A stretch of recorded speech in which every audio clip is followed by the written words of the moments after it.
I'm going to pick up on the tariffs question. We all expected Trump to come out with tariffs, the most beautiful word in the English language, or something along those lines. We expected it against fellow NAFTA members. We expected it against China, and we're expecting it when it comes to the EU. I think we should emphasize when it comes to NAFTA, that's Canada and Mexico, the North American Free Trade Area, that this is very much a negotiating tactic. 25% tariffs is not what we're going to end up with. It's not static. There will be negotiations, and this is an attempt by Trump to exact what he would describe as a better deal for the United States. And your guess would be that given the size of the United States' market, they would extract something. How much? That's a very different question. China, will China, go to the negotiating table on this one? Will it retaliate? Again, it's an open question.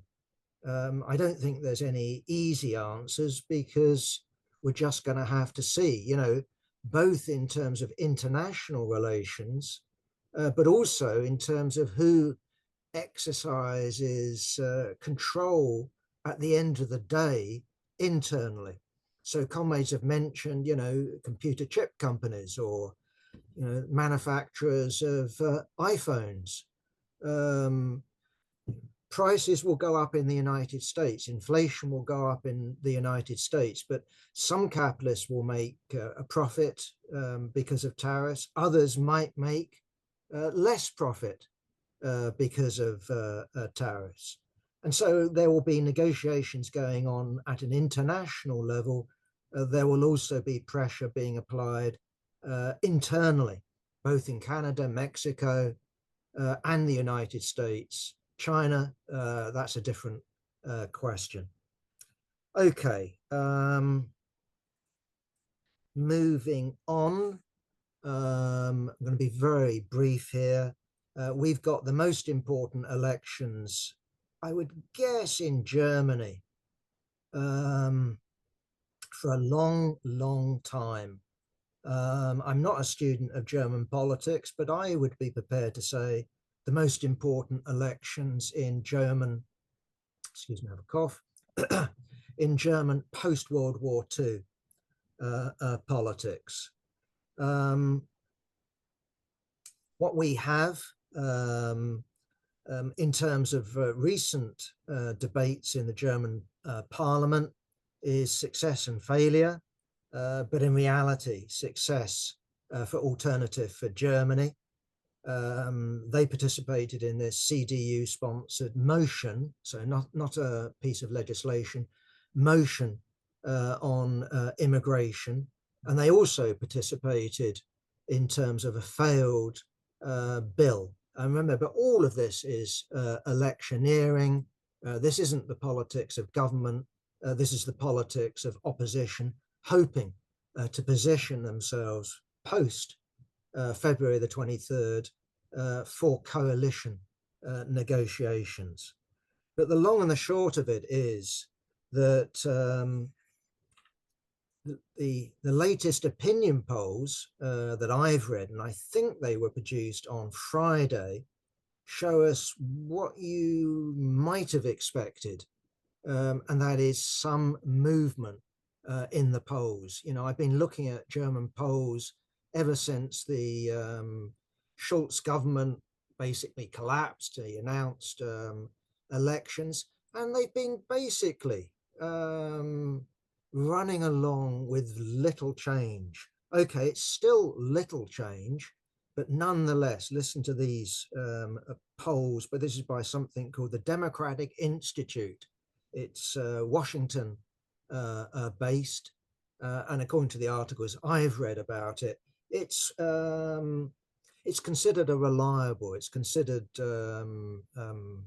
how should I put it, worth quoting as a polling source. Anyway, the long and the short of it is that they're reporting the CDU, Christian Democratic Union, that's along with its Bavarian allies, on 27%. Now that's down. From my memory, they have been on 30%. They're in the best position, they're in the lead position. But listen to this. AfD, Alternative for Germany, 25%. That's 2 percentage points behind CDU. Way, way behind. In third place, Social Democratic Party, Schulz's party.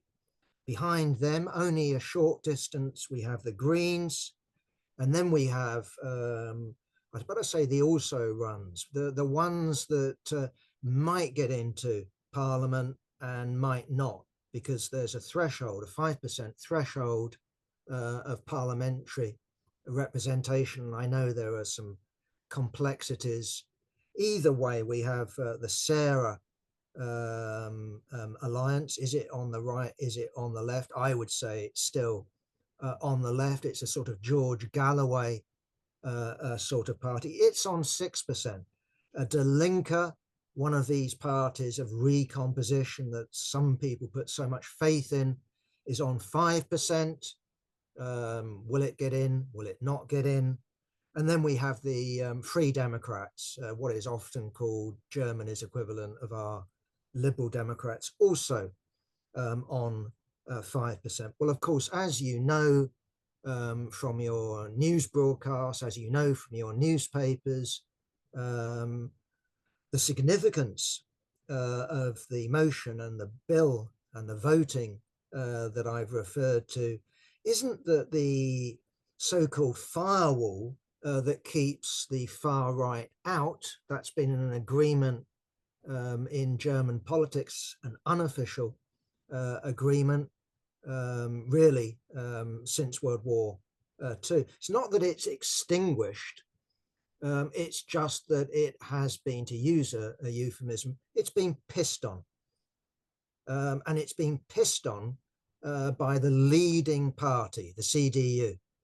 Right? That's its significance.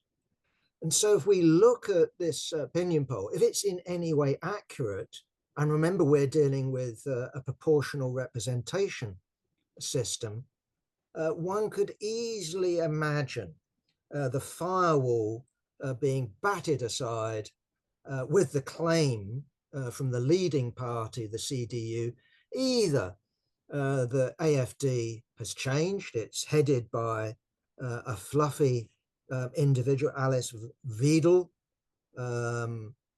She's a lesbian, has got 2 kids, lives in Switzerland, I've read. I find that a bit strange. But she's of the, what do you want to call it, the soft wing of AfD. There is a hard wing of the AfD. I could imagine Christian Democrat politicians, and it's only a question of speculation, I readily admit, but I can imagine them saying that the AfD is changing, or we're bringing it into coalition in order to domesticate it. This is not a neo-Nazi party. Alice is no modern version of Hitler. And if we want to look at that in practice, I'm not saying they're all the same. Nonetheless, look south, look to Austria. Austria, because it had the same sort of history as Germany, also had a firewall. Their Freedom Party, this sort of broad stroke equivalent of AfD, was kept out of coalition governments, which are the norm in Austria, until they weren't kept out. And first of all, you had them in as the junior partner. And of course, what's going on now, which will not happen, I presume, after February the 23rd, is the Freedom Party in Austria is potentially the lead partner in a coalition government with the equivalent of the Austrian CDU.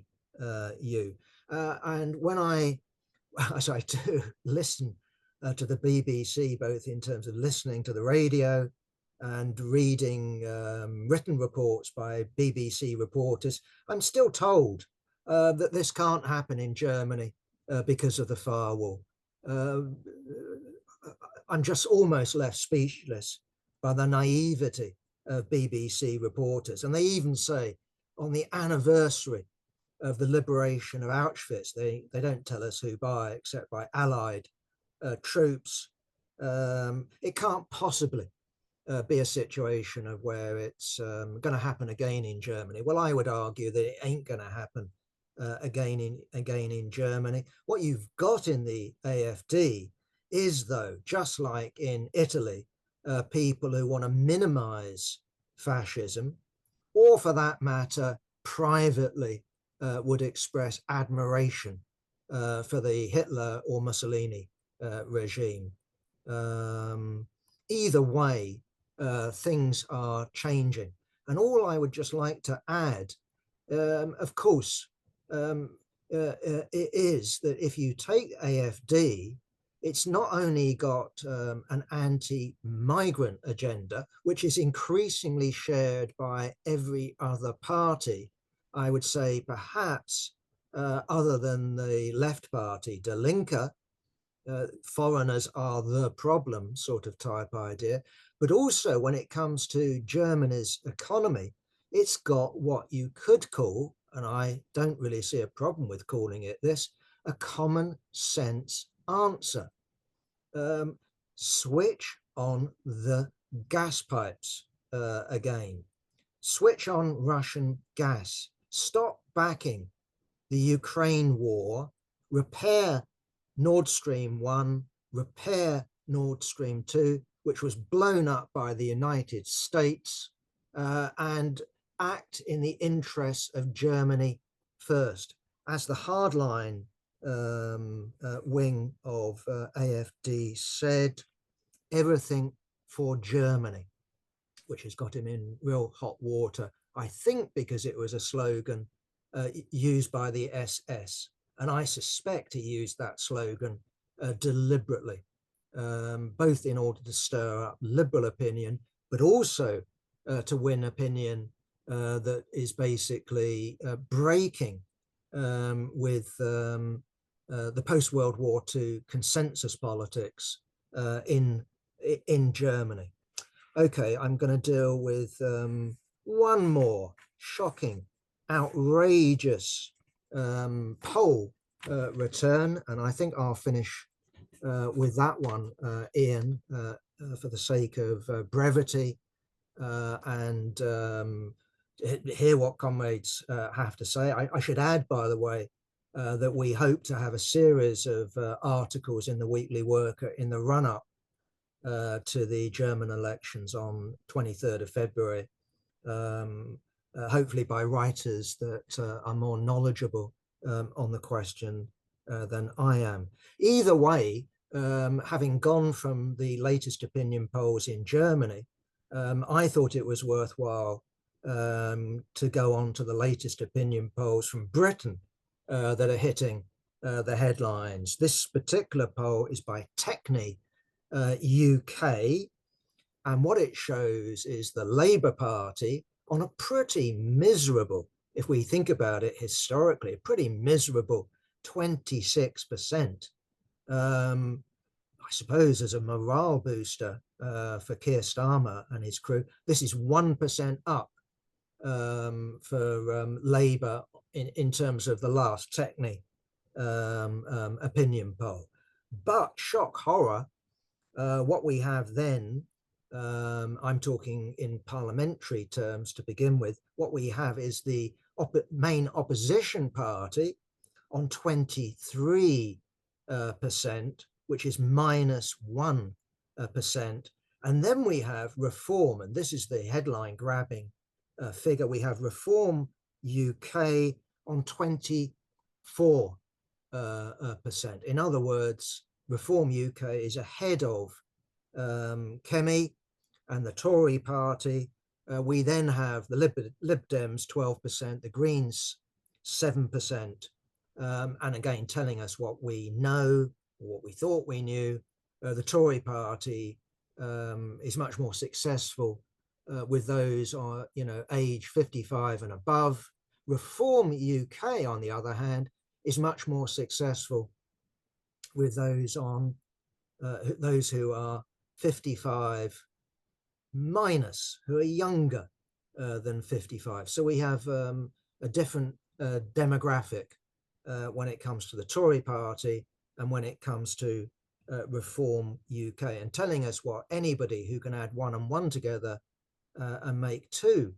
The head of Techni UK, the polling company, Michela Morizot, she says that, well, if you add the Reform vote together with the Tory party vote, then you have an unassailable lead. Now, of course, we know that things don't work out like that.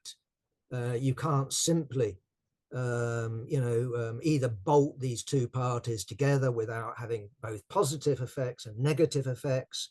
But there has been talk, again, it's not straightforward, but there has been talk of some sort of electoral pact between Reform and the Tory party.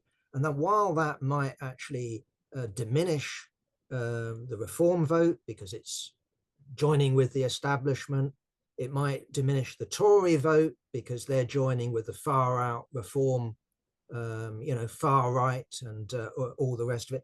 Nevertheless, there's a truth there.